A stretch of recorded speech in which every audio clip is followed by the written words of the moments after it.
Thanks for tuning in today as we wrap it up this week on this huge topic of battling disillusionment. So my last message on this will be why the disillusionment phase. Look at the experience of Joseph and what he faced in his journey with God and the great achievement he had in the end. You'd think he faced the danger of disillusionment when he's in the pit, when he's in the prison, falsely accused.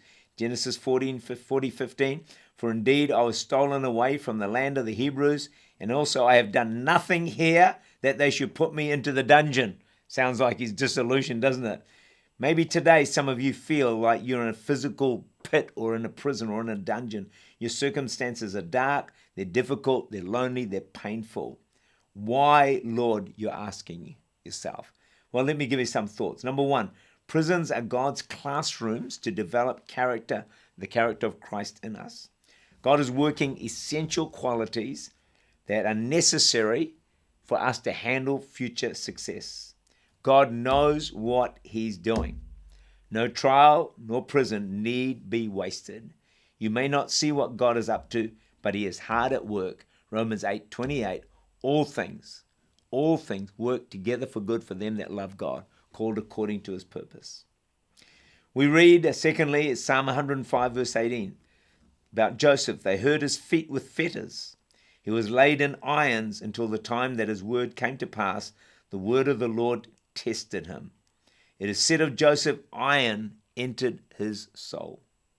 Often God is working strength into us. Iron, faith, perseverance, prayer when we go through the disillusionment phase. Most of you know the story of the caterpillar. It's in a cocoon, struggling to get out. Boy with a razor blade helps it get out of the cocoon, but then it can't fly. Why? The struggle, the cocoon, the disillusionment, if you like, was to strengthen it so that when it came out, it would be able to fly.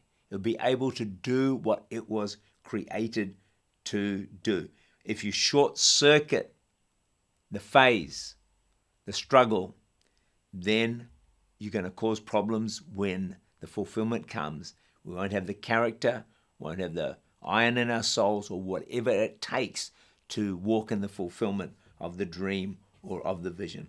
The final phase, of course, after the disillusionment, is when God fulfills our dream, our goal, our vision, whatever it might be.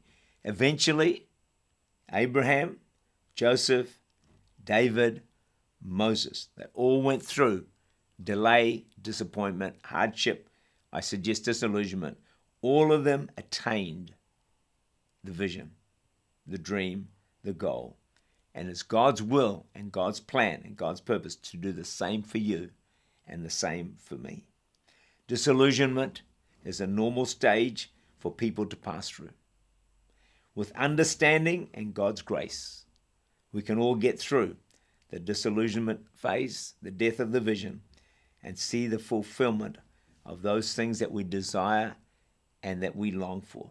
The things that we believe that God planned and purposed and designed for our lives. The aspects of God's call upon our lives, whatever area it may be in.